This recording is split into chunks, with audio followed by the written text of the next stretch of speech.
Okay, good afternoon, YouTube. My name is Alex Richardson, and well, today I'm going to be talking about my records.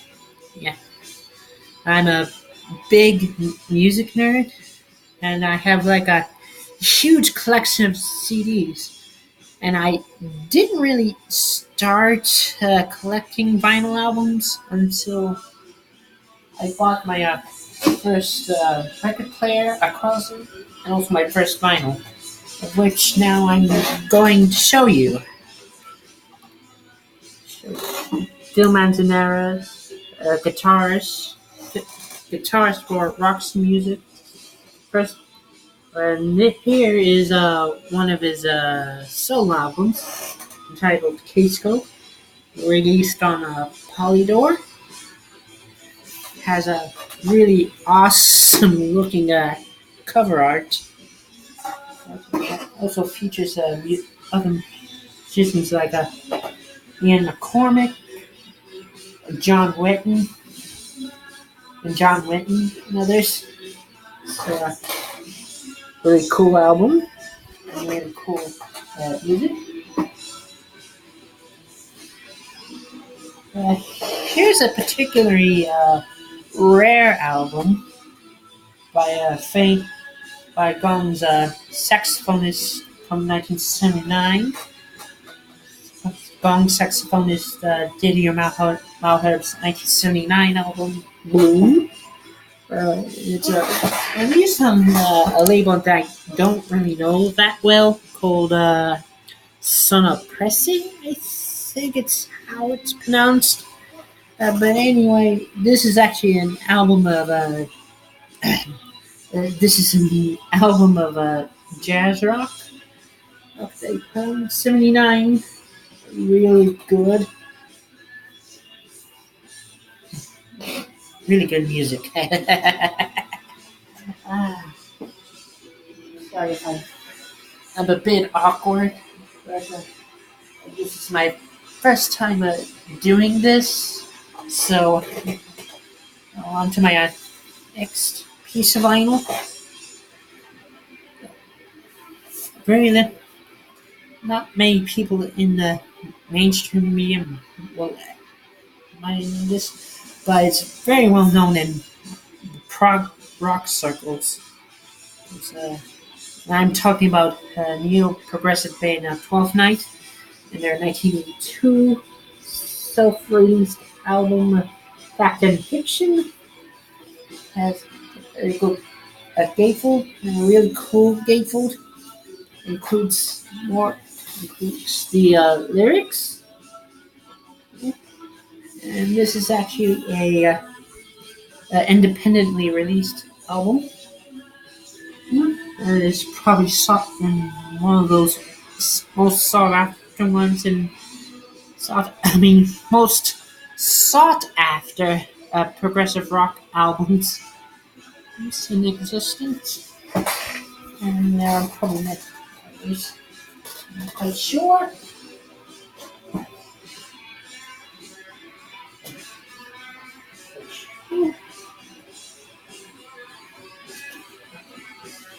Next up is an American prog band, not as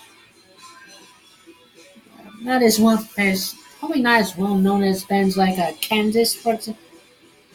Let's say Kansas. Really cool anyway. And this is the first album by the band Ethos, entitled Ardor. And this was released on Capitol Records. This is Capitol-ish.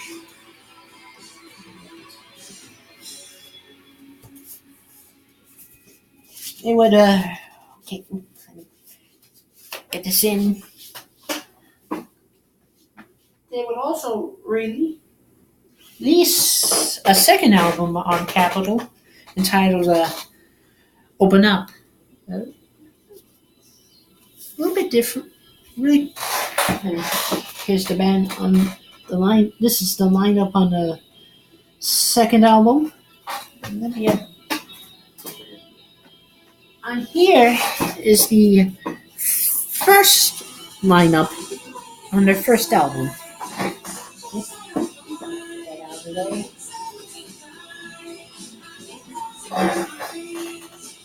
Here we have another Polydor release, UK's second album, Danger Money. I have their first album on CD, but not the second one. So I got the second one on. So I got the vinyl version, uh, featuring Eddie Jobson, John Wetton, and Terry Bozzio. The first lineup of UK included both John Wetton and Eddie Jobson, but the guitar.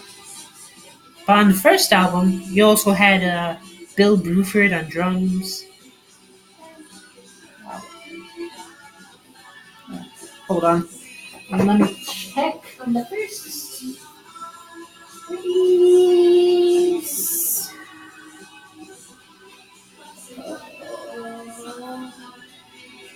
Oh yeah, ooh. Yeah. Now I'm I don't. This is becoming awkward. Yeah, really awkward. Oh yeah. Alan Holdsworth. I forgot about that. Just can't believe I forgot about him. Forgot his name. Yeah. The next two are fairly recent. I'm going to show our fairly recent. This includes a. First up is the. Both of them are vinyl reissues. This one is on a different label, which I'm going to show. German jazz rock band Embryo 3 Gone, featuring Charlie Mariano, reissued on Wawa Records. Get out and show you the. Oh, man, I don't know why. It's just tough, man. It's just tough. Just tough to get out.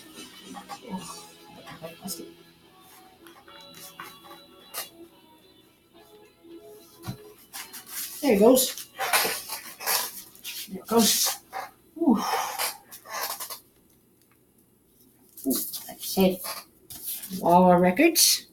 This was originally released on BSF.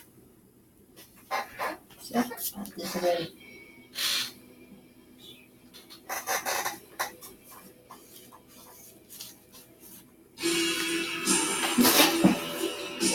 Next one is from a band that actually signed.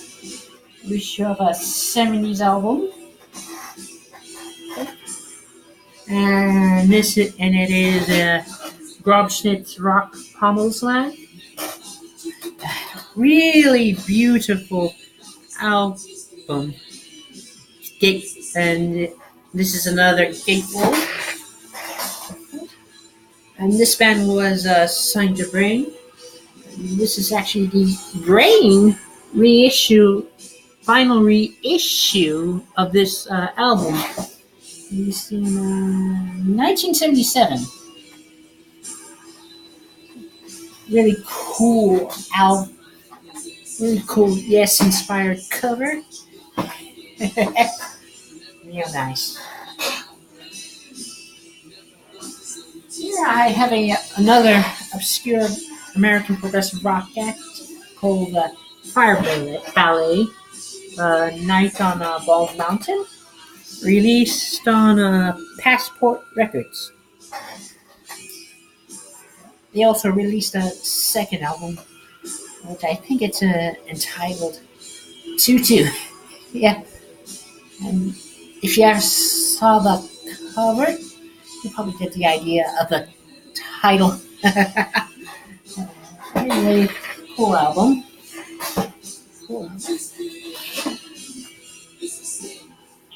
Yeah. There's another known band, a French band this time called Eddles. This is Still Dream from 1989. Let me check. I'm thinking 1989. This is released on the French label Musia. A real cool band. Not very well known, but cool anyways. Okay. Next up is Phil Manzanera's band, the one I mentioned before. And these albums, this includes some other albums I bought from a store called Block Street Records in Fayetteville. And here is Phil Manzanera's band, Roxy Music, For Your Pleasure, from 1973. Mr. Gateful, and there's Brian Eno, Manzanera, Brian Ferry, Andy McKay, and I think Eno would actually leave after this album for a solo career. But anyway, really cool band, really cool music. And I actually got this one for $8.99 at Block Street. So,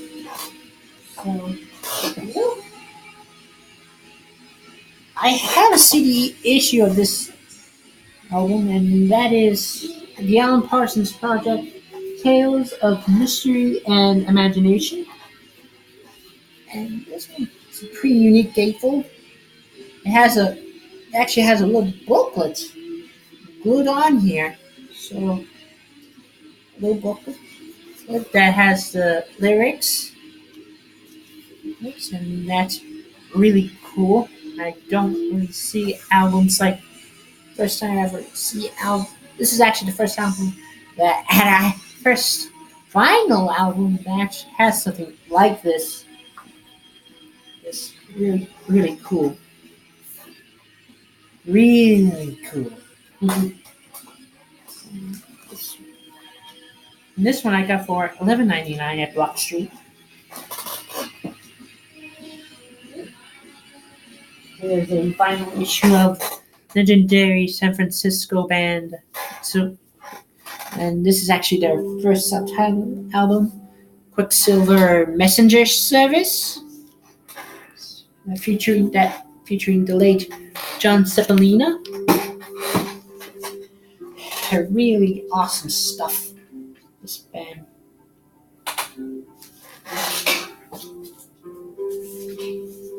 Okay, now on to something a little bit heavier. Texas band.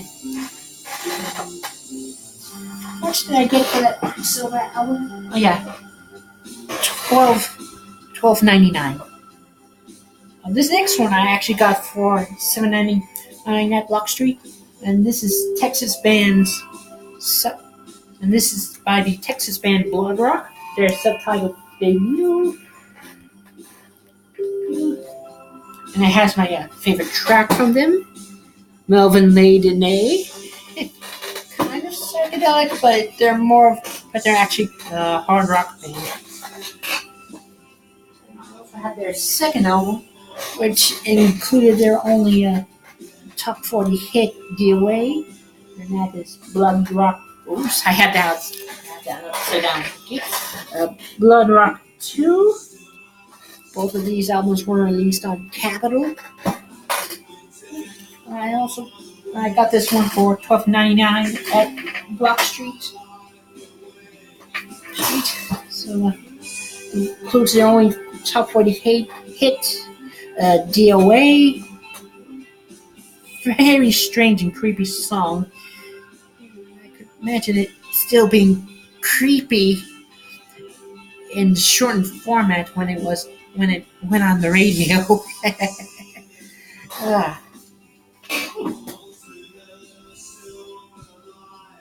Here's another another album that I have a CD copy of, and that's Mike Oldfield's famous Tubular Bells.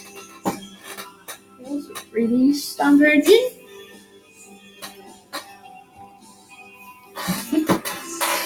And to actually hear this on vinyl is just like I don't know how I would describe it,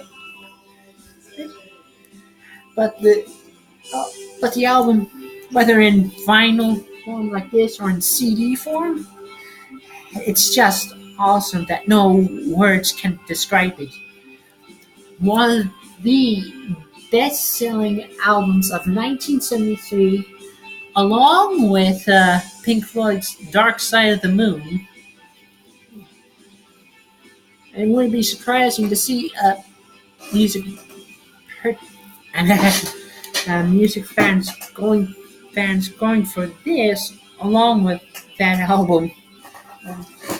Probably wouldn't be too unusual if I was born in that era. My last two albums, both by Joan Anderson. Here's his first, Alias of Sun Hilo, a concept album, and this was produced in this vehicle was produced in a similar fashion to Alan Parsons' project debut, but it only has a one page. And interestingly, this details the entire concept of the album itself. And the music on it is really good too. Really good. And finally, for the second album, Song of Seven, still really good. Has some guest musicians appear on here, which included most notably Jack Bruce of Cream fame. Yeah, and both of these albums are were both released by Atlantic. So, real good stuff. So, anyway, this is my first video, and I apologize if it turned out so awkward. This is actually the first time I've actually done this.